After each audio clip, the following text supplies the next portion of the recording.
Bacakan boleh? Soalan pertama daripada hamba Allah.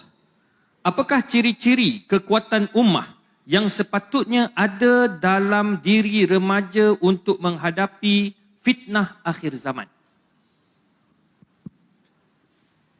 Kalaulah umur saya mundur ke belakang, disuruh saya hidup lagi tahun 1998, balik menjadi penuntut ilmu di Azhar, saya pikir-pikir rasa-rasanya tak sanggup. Sebab begitu berat cabaran pemuda belia zaman sekarang. Sebab dulu masa saya 98, internet tak ada. www.google.com belum ada lagi. YouTube tak ada, WhatsApp tak ada.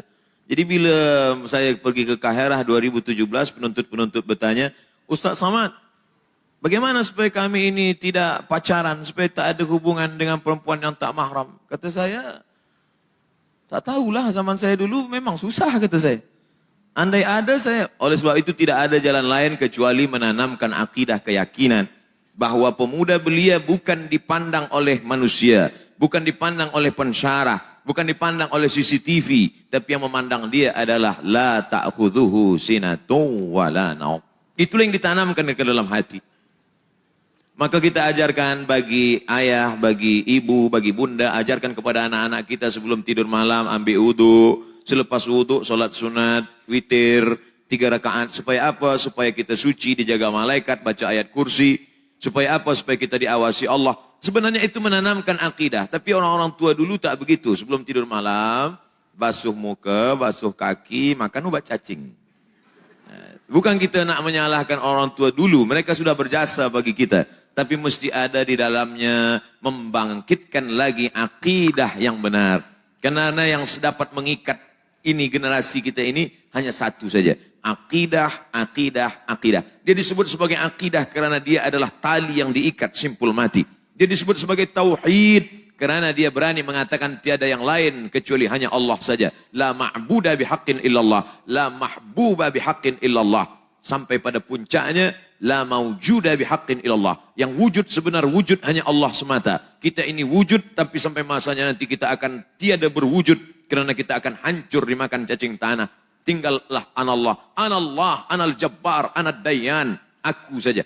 Maka insyaAllah UKM salah satu usaha yang menanamkan akidah melalui Fakulti Pengajian Islam.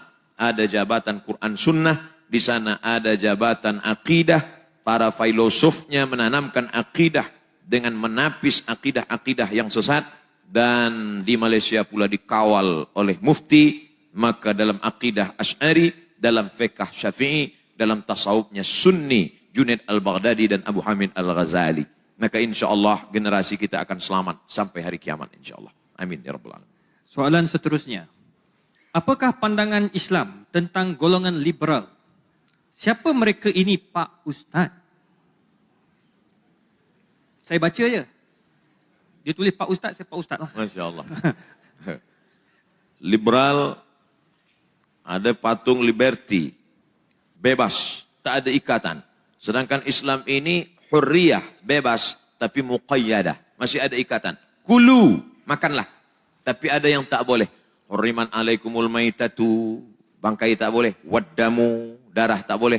Walahmul khinzir, daging khinzir tak boleh. Sedangkan dia mau liberal, semua dimakan. Makan, sampai Batman pun dia makan. Setelah datang corona, baru dia pusing.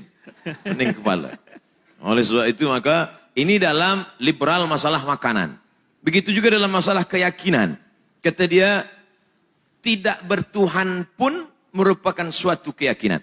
Kita tidak boleh menjudge orang. Sedangkan dalam Islam diajarkan, bila ada orang yang berbeza dengan kita, wala ana abidum ma'abattum, wala antum abiduna ma'abud, lakum dinukum, waliyadin. La ikraha fiddin. Tapi dalam masalah keyakinan kita mesti meyakini bahawa kita agama yang paling benar. Inna dina indallahil Islam. Bila kita tidak meyakinkan itu kepada anak-anak kita, kita katakan, anakku semua agama benar. Kau nak menyembah Allah boleh. Tak bertuhan pun tak apa-apa. Mana tu tak? Kita tidak boleh mengatakan demikian. Kita mesti mengatakan kepada anak-anak kita, La in asyrakta, kalau kau persekutukan, kau syirikkan Allah, la yahbatanna amaluka, maka amalmu gugur. Tapi bila engkau masuk ke sekolah, di sekolahmu ada orang yang berbeza dengan engkau, kau tetap menghormati dia. Maka kita dalam Islam diajarkan rahmatan lil alamin, menganggap perbezaan ini sebagai suatu kekayaan, tapi dalam masalah keyakinan. Sedangkan liberal tidak begitu. Dia mengatakan apapun jalan yang kau pilih, orang tidak akan pernah bertanya kepada engkau tentang keyakinanmu, akidahmu. Yang ditanya orang hanyalah apakah kau bermanfaat atau tidak bermanfaat untuk manusia. Dalam Islam tidak begitu. Dalam Islam diajarkan banyak pun amalnya, kalau dia tidak akidah yang benar, wa qadimna ila ma amilu min amalin, semua amal-amalmu dulu akan aku tunjukkan. Ini sekolah yang kau bina, ini university yang kau bina, ini hospital yang kau bina. Tapi kalau akidahmu tidak benar, maka semua amalmu itu habaan mansura, seperti debu yang dihembus angin. Syarat pertama diterima Allah SWT adalah la ilaha illallah Muhammadur Rasulullah. Saya kira itulah singkatnya tentang liberal. Soalan seterusnya, kenapa manusia lagi tinggi belajar, lagi sombong? Nampaknya menyindir saya. Bukan ni soalan mungkin. Sebab Masya mungkin Allah. dalam ni ramai kan yang ada PhD-nya kan. Masya Allah. Kita belajar agama Islam ini seperti berjalan di tepi pantai. Manakala kita berjalan di tepi pantai, mulai masuk ke laut, mata kaki kita tenggelam, kita rasa lebih tinggi, laut itu tak dalam. Makin kita berjalan ke tengah, tenggelam lutut kita, kita mulai merasa kita lebih tinggi, laut tak dalam. Mana sampai dia ke pusat kita mulai berpikir, nampaknya laut ni agak dalam. Sampai agak ke tengah, barulah kita sedar, sebenarnya kita tak ada apa-apanya, laut menenggelamkan kita. Makanya saat kita baca kitab ini, dulu, masa di pondok, masa belajar, itu memegang Bulughul Maram min Adillatil Ahkam, bukan main angkuh sombongnya. Sebelah kiri Bulughul Maram, sebelah kanan Subulus Salam. Masya Allah. Tapi manakala sampai ke Kairah, tengok kitab di rumah kawan, apa ni? Fathul Bari Syarah Sahih Bukhari. 1 meter. Oh, aku pun baru tengok sekarang. Dulu bukan main bangganya manakala membawa kitab Jalalain, Jalaluddin Al-Mahalli, Jalaluddin As-Suyuti. Tapi manakala sampai kita tengok kitab besar At-Tafsir Al-Kabir yang ditulis oleh Imam Fakhruddin Ar-Razi, meninggal 606. Sebenarnya kita mesti banyak membaca, barulah kita sedar bahwa kita tidak punya apa-apa. Kenapa Imam Bukhari itu tawaduk? Rupanya Imam Bukhari itu gurunya 2000 orang. Cuba kita hitung kira guru kita, mula tadika hingga PhD. Rasa-rasanya saya dah hitung-hitung tak sampai 200. Oleh sebab itu maka sebenarnya kita ni tiada apa-apa. Cuba baca kitab Al-Mu'jam Al-Kabir, Al-Mu'jam Al-Awsad, Al-Mu'jam As-Saghir. 3.500 guru daripada Sahibul Mu'jam At-Tabrani. Oleh sebab itu maka bandingkan pula dengan Imam Syafi'i. Belajar di Makkah, belajar di Madinah, pergi ke Mesir, pergi ke Syam, pergi ke Persia, kembali lagi ke Uzbekistan. Berapa hafazan hadisnya? Kata dia sendiri mengaku, 600,000 hadis. Orang yang sampai ke makam Al-Hafiz. Apa kata Imam Abdurrahman As-Suyuti? Hafiztu mi'atai alfa hadis, law wajadtu aktsara min dzalika la hafiztuha. Aku hafal 200.000 hadis. Kalau aku dapat lebih daripada itu, maka aku pun akan hafaz juga. Lalu kita di mana dibandingkan dengan mereka? Hadis kita hanya ada ketika laptop dibuka. Laptop tutup, hadis pun hilang. Maka semakin banyak kita kenali ulama, semakin banyak kita tengok kitab, semakin kita tak punya apa-apa, semakin kita merasa tak ada apa-apa, lebih baik menjadi jahil bainal ulama daripada alim bainal juhala. Lebih baik merasa jahil di tengah ulama daripada merasa alim di tengah orang yang jahil. Makanya kata Imam Syafi'i, ma jadaltu aliman illa ghalabtuhu wa ma jadalani jahilan illa ghalabani. Setiap aku berdebat dengan orang alim, pasti aku menang, dia kalah. Tapi setiap aku berdebat dengan orang jahil, pastilah dia menang, aku yang kalah. Oleh sebab itu maka hari ini saya merasa sedang berada menjadi al-jahil bainal ulama. Hari ini Abdul Somad jahil di tengah para profesor, para pensyarah. Mudah-mudahan kita tetap menjadi orang yang tawaduk di hadapan manusia dan di hadapan Allah Subhanahu wa taala. Amin amin ya rabbal alamin. Soalan seterusnya, maaf kalau soalan ini keluar dari tajuk Pak Ustaz. Apa pandangan Ustaz terhadap isu transgender yang pergi ke Mekah? Waduh. Ada namanya khunsa, ada namanya unsa perempuan, ada namanya rajul laki-laki. Walaysa dzakaru kal unsa. Tidaklah sama antara zakaru lelaki wal unsa dengan perempuan. Az-zakaru wal unsa. Di tengah az-zakaru wal unsa ini ada namanya khunsa. Maaf, beribu maaf. Khunsa ini maaf, kelamin dia dua. Alat dia dua. Satu lelaki, satu perempuan. Maka bila dia lahir, kita tidak boleh buang. Tunggu hingga dia dewasa, lepas itu kita tanya. Awak lebih condong kepada lelaki ke perempuan? Kata dia, saya ini rasa-rasanya saya perempuan. Dan dia pula mengalami period haid, uzur, maaf. Maka dibuanglah yang lelaki, selepas itu dia akan menjadi perempuan. Sebab bila kita buang yang lelaki, rupanya selepas itu dia rasa, awak lelaki ke perempuan? Aku lelaki, kata dia. Kemana kita nak cari, dah hilang dah. Ini tentang masalah khunsa. Maka khunsa ini dibahas dalam kitab-kitab fiqh. Adapun yang menjadi masalah sekarang, kita mesti pastikan dia ini khunsa atau mukhannas. Sedangkan mukhannas memang dia memang lelaki, lahir sebagai lelaki. Tapi bila kita tanya, awak ni lelaki ke perempuan? Saya ni sebenarnya perempuan terjebak dalam diri lelaki. Ini yang jadi masalah. Bila dia betul-betul lelaki, memang terlahir sebagai lelaki dan satu alat dia, maka dia lelaki. Karena kaedahnya man lahu dzakarun fahuwa mudzakkarun. Sesiapa yang ada itu, maka dia lelaki. Lalu kemudian dia merasa diri perempuan. Adakah ini pada zaman Nabi SAW? Ada. Manakala dia dibawa menghadap Nabi SAW, Nabi menengok tangan dia pakai inai. Daun inai. Inai. Zaman Nabi, lelaki tak ada pakai inai. Di bumi Melayu pakai inai. Bukan mukhannas. Orang nak nikah. Zaman Nabi dibawa oleh seorang lelaki, dia pakai inai. Zaman Nabi yang pakai inai itu hanya perempuan. Bila ada lelaki pakai inai zaman Nabi, maka dia dianggap mukhannas. Kata Nabi, ma hadzal rajul. Ini lelaki ini kenapa? Sahabat berkata, dia mukhannas. Kata Nabi SAW, bawa dia ke naqi. Tempat dia adalah naqi. Dia mesti dibuat di suatu tempat, tidak boleh bergaul dengan orang banyak. Sebab rupanya penyakit ini boleh menular juga. Macam corona juga. Dia akan menularkan kepada yang lain. Maka buat dia di naqi. Tempat orang yang sudah mati, baqi. Tempat orang yang mukhannas, naqi. Jangan silap-silap. Nanti yang mati pula diantar ke naqi. Yang mukhannas diantar ke baqi.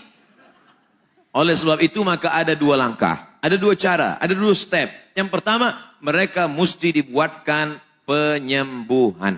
Mereka mesti dibuatkan obat. Sebab mereka ini adalah orang yang sakit. Orang sakit mesti dikasih obat. Tapi kalau dia sudah sampai kepada tingkat, maaf, melakukan perbuatan seksual, man wajadtumuhu ya'malu amala qaumi Lut. Kalau kamu menangkap mereka melakukan perbuatan umat Nabi Lut, faqtulul fa'il wal maf'ul. Maka bunuhlah yang fa'il, yang melakukan, yang maupun yang maf'ul, yang menjadi objek. Kalau hukum ini dilakukan, insya Allah mereka akan sihat. Kalau tak percaya, mari kita cuba. Tangkap satu, pancung. Yang lain insya Allah. Kalau lelaki apa perempuan? Lelaki, kata dia. Wallahualam. Menarik. Tengah panas kan ni soalan ni kan. Menteri pun tak boleh jawab. Alhamdulillah. Soalan seterusnya. Bolehkah masjid dijadikan tempat berpolitik? Tidakkah politik itu dalam Islam? Habis. Bulan suci Ramadan, ada 30 malam, 29 malam. Saya selalu buatkan tajuk-tajuk. Khasnya di masjid saya dan masjid-masjid lain. Lepas saya buat, saya share. Artinya masjid-masjid lain boleh buat. Cara mengisi malam-malam Ramadan, cara menjadi orang yang bertakwa, Ramadan dan kesehatan, Ramadan dan pengawasan Allah, Ramadan. Mesti ada satu malam dibahaskan di situ, politik dalam Islam. Bila kita berkata bahwa Islam ini tiada politik, bagaimana dengan fikih siasah? Di dalam ada fikih ibadah, di dalam ada fikih ibadah, ada fiqh muamalah, ada fiqh siasah. Maka di dalam Islam ada fiqh siasah. Bahkan bukan dalam satu juzuk, tapi dalam satu kitab yang ditulis oleh Imam Al-Mawardi meninggal 450 Hijrah, bertajuk Al-Ahkam As-Sultaniyah. Diteruskan oleh Ibnu Taimiyah Al-Ahkam Asy-Syar'iyyah. Diteruskan oleh Syekh Yusuf Al-Qardawi yang sekarang kita berjudul tajuk Min Fiqhid Daulah. Jadi ulama mesti menjelaskan siasah politik dalam Islam. Maka saya sendiri pun menjelaskan, muslimin muslimat sekalian, Islam ini mengatur masalah politik dalam Islam. Nama kitabnya, kita baca kitab Al-Fiqhul Islam, kita baca kitab Al-Ahkam As-Sultaniyah, 10 syarat kewajiban seorang pemimpin. Pemimpin dalam Islam adalah ra'id din wad daulah. Tugas pemimpin dalam Islam yang utamanya ra'id din, menjaga agama, ad-daulah, dan menjaga negara. Maka umat mesti dijelaskan tentang politik tanpa kita membawa kepada suatu parti atau golongan atau kepada orang, tapi yang kita jelaskan adalah bagaimana ajaran Islam secara am. Apa kata Muhammad? Apa kata Abdullah ibnu Abbas radhiyallahu anhuma? Lau da'a minni iqalu ba'iri lawajadtuhu fil Quran. Seandainya hilang tali untaku hilang, aku temukan dalam Quran. Maknanya apa? Udkhulu fis silmi kafah. Islam secara kafah. Kalau masuk ke dalam toilet saja diatur dalam Islam. Allahumma inni a'udzubika minal khubuthi wal khaba'ith dengan kaki kiri. Idza waqa'az dzubabu fi ina'i ahadikum. Kalau lalat masuk ke dalam tempat air minum kamu, falyughmishu, celupkan ke dalam. Fa inna fi ihda jinahaihi da'an. Dalam satu sayapnya ada penyakit, wa fil ukhra shifaan. Dalam satu sayap lagi ada obat penawar. Sedangkan lalat masuk ke dalam tempat air minum saja dibahas dalam Islam. Idza tasa'aba ahadukum falyurad mastata'a. Kalau kamu menguap, maka jangan buka mulut macam kuda Nil. Tahan sekuat-kuatnya. Idza atisa ahadukum, kalau kamu bersin, falyukhfid sautahu, kecilkan suara. Falyadha' yadihi ala wajhihi, letakkan tapak tangan ke mulut, jangan kuat-kuat. Artinya apa? Dalam masalah itu pun diatur dalam Islam, apalagi masalah hakim wal mahkum. Oleh sebab itu maka Islam mengatur masalah politik, kita jelaskan menurut hukum fiqh Islam. Wallahu a'lam bishawab. Terima kasih Ustaz. Soalan seterusnya, saya Nahdlatul Ulama. Oh, nama. Dan ingin bertanya Ustaz, bolehkah kita memulai menghafal Al-Quran tetapi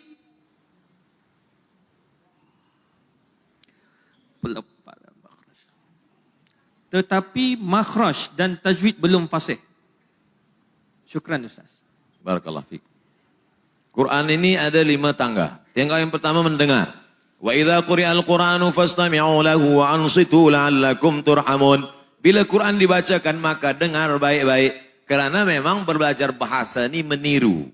Bagaimana mendengar huruf A, bagaimana mendengar huruf Sya, bagaimana mendengar huruf Ba, bagaimana Allah. Dengar dulu baik-baik.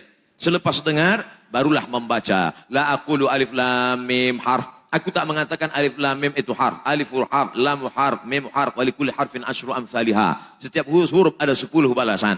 Setiap itu barulah dia mulai menghafaz. Maka disebutkanlah motivasi siapa yang menghafaz Quran akan memberikan syafaat nanti pada hari kiamat. Al-mahiru bil Quran ma'as safaratil kiramil bararah. Yang menghafaz, mahir dalam Quran akan dibangkitkan bersama para malaikat.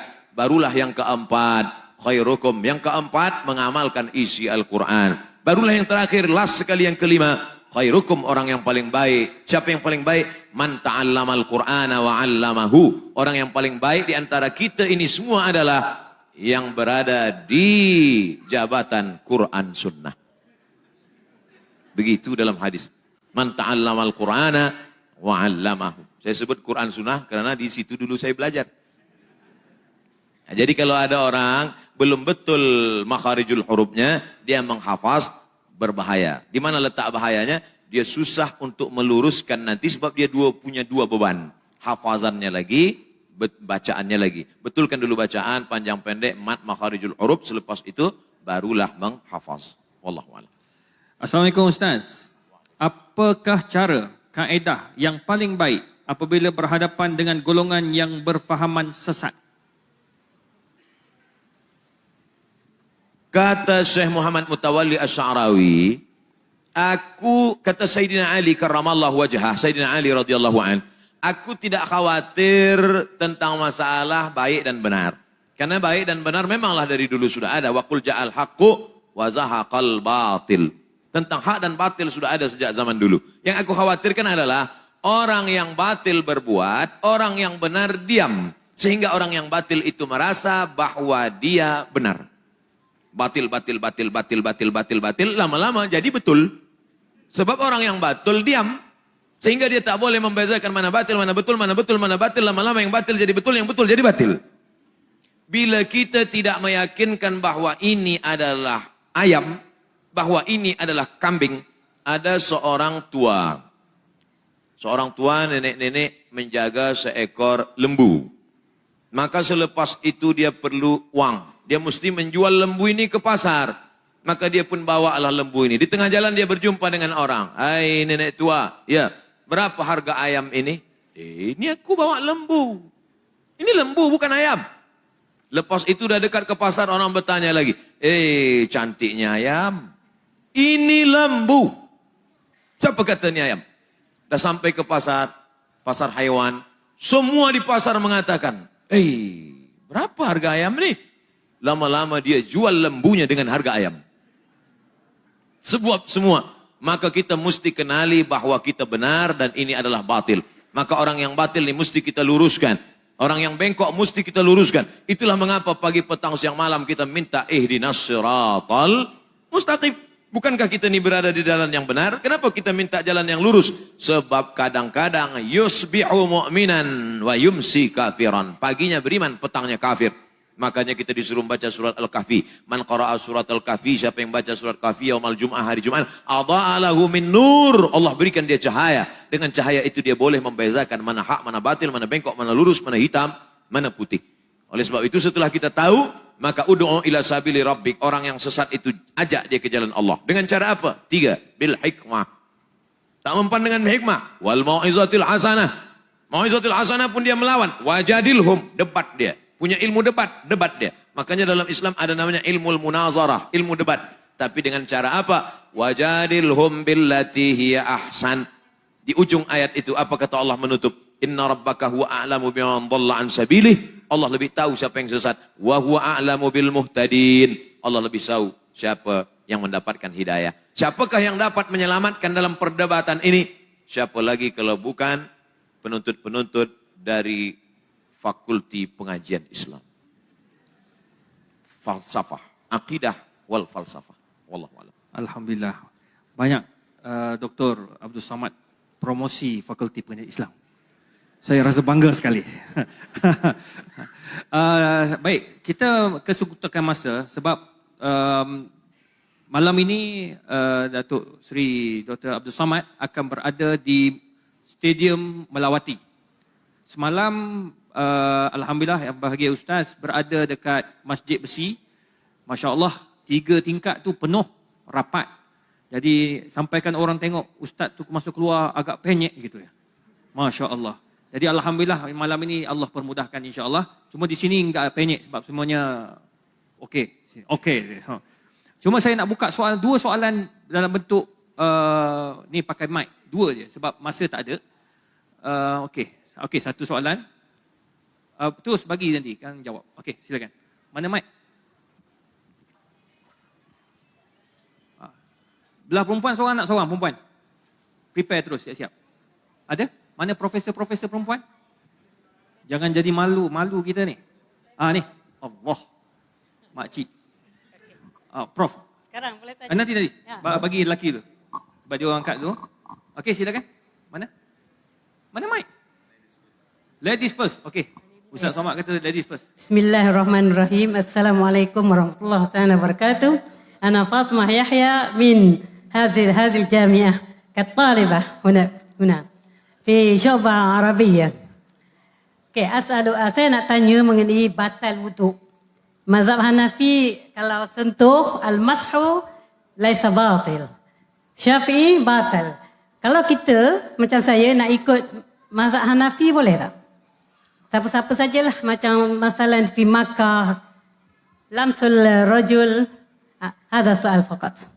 Syukran. Terima kasih Ustazah sebab soalan pendek dan padat. Masya Allah. Aula mastumun nisa, atau kamu menyentuh perempuan. Kata mazhab Hanafi, aula mastumun nisa, kamu menyentuh tangan perempuan, la yubtilul wudu, tak batal wudu. Sebab makna aula mastumun nisa, maaf, beribu maaf, maknanya jima. Kalau jima baru batal. Sebab kan kata dalam mazhab Maliki, kalau menyentuh batal, kalau ada syahwat. Kalau tak ada syahwat, tak batal. Sedangkan dalam mazhab Syafi'i, ada syahwat, tak ada syahwat, batal.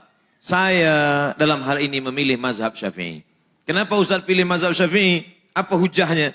Sebab mazhab Syafi'i lebih ihtiyat, lebih hati-hati, lebih selamat. Misal umpamanya, saya bersentuhan dengan perempuan. Lepas itu saya sembahyang. Allahu Akbar. Datang setan berbisik. Hai Abdul Somad, engkau tadi bersentuhan. Kata hati saya, tak batal, aku tak ada nafsu. Kata engkau tak nafsu, tapi adalah sikit. Maka di situ saya pilih mazhab Syafi'i sebab ihtiyat dia tinggi. Manakala saya bersentuhan, saya wuduk balik. Selepas itu datang setan menggoda. Wuduk engkau sudah batal Abdul Somad. Kata saya tak batal. Sebab aku dah wuduk balik. Salahkah seseorang memilih mazhab Maliki, memilih mazhab Hanafi, kemudian menurut dia baca, dia tengok, lalu kemudian dia pilih mazhab ini. Salahkah dia? Maka kata Syekh Wahbah Zuhaili dalam kitab Al-Fiqhul Islami wa Adillatuh, orang boleh memakai mazhab talfik campur bisyarat. Syarat yang pertama, bukan tatabbu' rukhas. Ingin mencari senang-senang mudah-mudah aja. Giliran berwudu, dia pilih mazhab Hanafi. Selepas itu hari raya kurban orang bertanya, awak tak berkurban tahun ini? Tidak. Kenapa? Kurban sunat muakkad. Kurban dalam mazhab Hanafi wajib. Iya, aku wudu aja Hanafi. Kurban aku pindah ke Maliki. Syarat yang pertama, dia tidak tatabbu' rukhas. Tapi kerana dia tengok dalilnya kuat.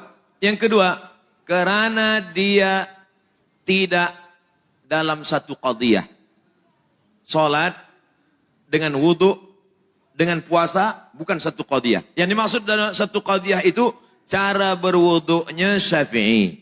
Selepas itu membatalkannya, pindah dia ke Maliki atau Hanafi. Maka ini satu qadiyah. Apa beza wudu Syafi'i dengan wudu Hanafi? Wudu Syafi'i, air asal kena rambut sikit saja sah.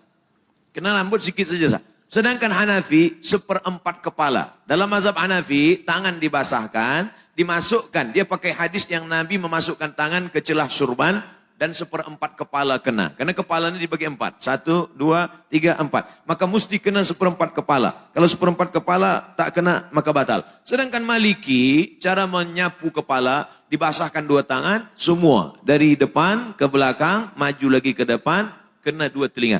Cara wuduknya dia pakai Syafi'i. Selepas itu dia pergi jemputan walimah. Selamat ya, barakallahu lakum wa baraka alaikum wa jama'an bainakum fi khair. Kena ujung.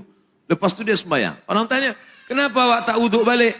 Tak batal lah, saya kan tak ada nafsu. Oh tak boleh, sebab cara wuduknya tadi Syafi'i. Kenapa dia melompat kepada Maliki atau Hanafi? Jadi orang yang alim, kalau cukup 3 syarat. Yang pertama, bukan tatabbu' rukhas, bukan mencari senang-senang. Yang kedua, bukan dalam satu qadiyah, tapi berbeda qadiyah. Yang ketiga, dia alim dalam bidang fiqh itu, maka dia boleh. Begitu kata Syekh Wahbah Zuhaili, bukan kata Abdul Somad. Wallahu a'lam. Okey, kita ada satu daripada belakang. Pendek ya, jangan panjang-panjang. Okey, Assalamualaikum, saya Rizal dari Institut Kajian Etnik UKM. Daripada mana? Kita, UKM. Kita, okey, kita. Saya ada 2 soalan, saya cuba pendekkan. Kalau terpanjang minta maaf Ustaz.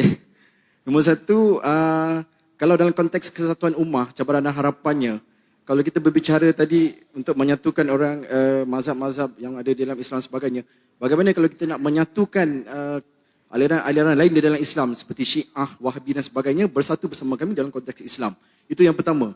Yang kedua, apabila berpindahnya ibu negara Israel ke Jerusalem, adakah itu petanda bahawa laluan untuk Dajjal daripada Isfahan Iran akan terus bersemayam di Jerusalem? Pandangan Ustaz. Terima kasih Ustaz. Terima kasih Dok. Dulu ada satu subjek di Al-Azhar namanya At-Tayyarat Al-Fikriyah Al-Mu'asirah. Aliran-aliran pemikiran kontemporer dalam Islam. Mengkaji satu masalah bahawa Israel tetap melakukan 5 hal untuk menunggu Mesias, juru selamat yang mereka tunggu-tunggu sampai hari ini. Karena menurut mereka juru selamat itu belum turun sampai hari ini. Yang pertama, semua Yahudi mesti kembali ke bumi yang dijanjikan Tuhan. Al-Ardul Ma'un, tanah yang dijanjikan Tuhan. Itu syarat pertama.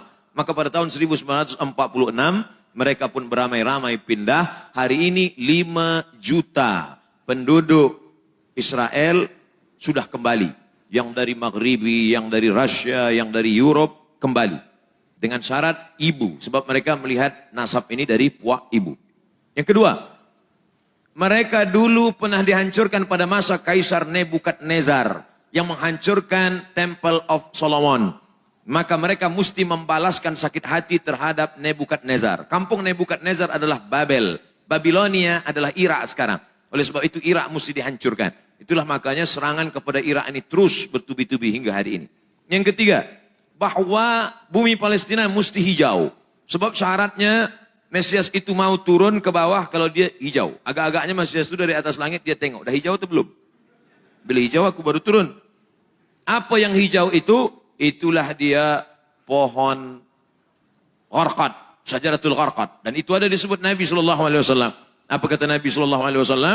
Nanti batu pun akan berbicara. Ketika bersembunyi mereka pada perang besar di akhir zaman itu di belakang batu, batu akan berbicara. Ya Abdullah, hadza Yahudi khalfi faqtulhu. Wahai hamba Allah, ini di belakangku ada Yahudi, bunuhlah dia. Kecuali satu kata Nabi. Apa itu? Syajaratul gharqad. Subhanallah, Masya Allah. Bila kita sampai nanti, saya sampai ke satu kota yang dibelah menjadi dua, sebelah punya Mesir, sebelah lagi diambil oleh Israel. Saya tengok dengan mata kepala saya sendiri pohon-pohon gharqad mereka tanam menghijau seperti pokok pines.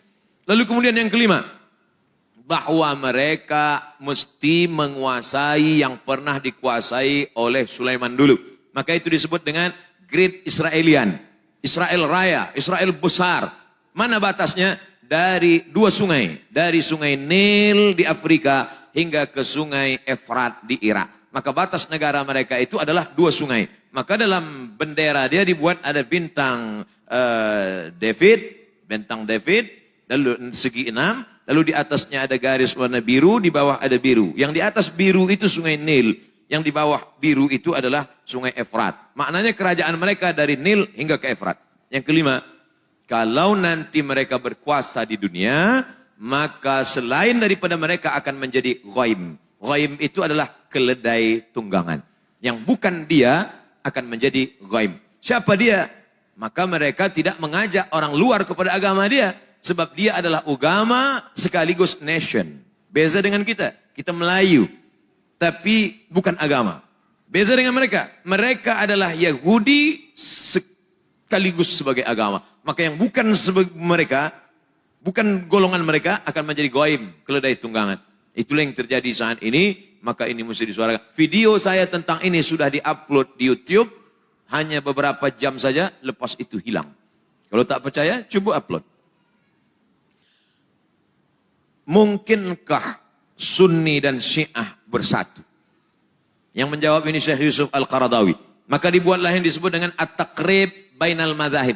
At-Taqrib pendekatan.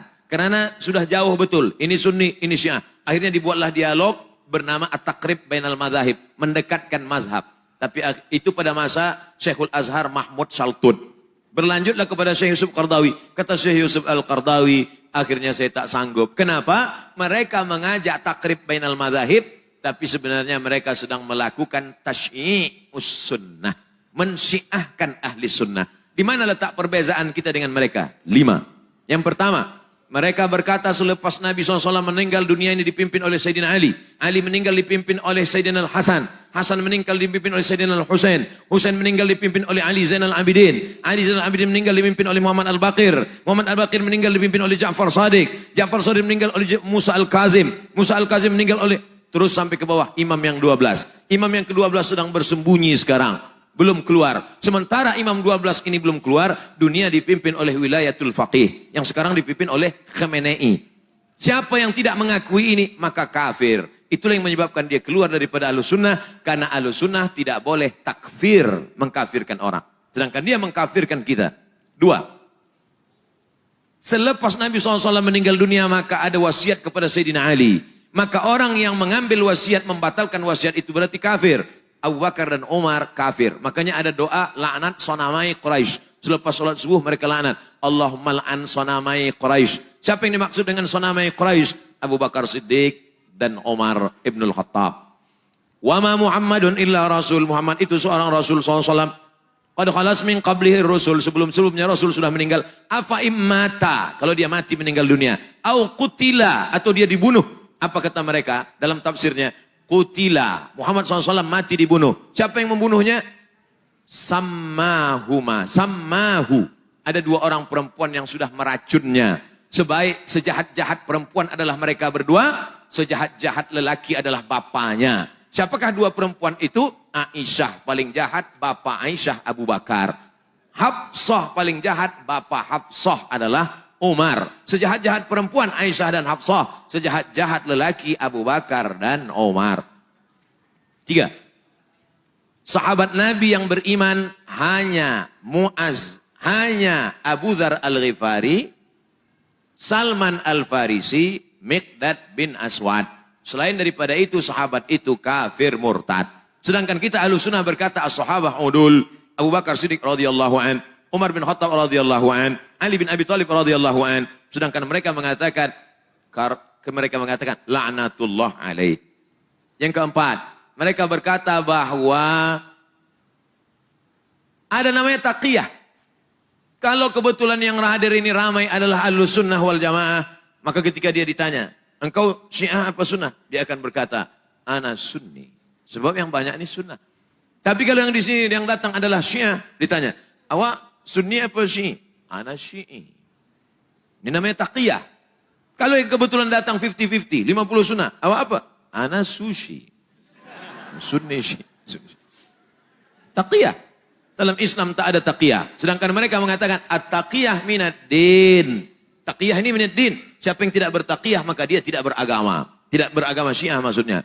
Yang kelima, mereka memahamkan ada akidah mereka disebut dengan mut'ah.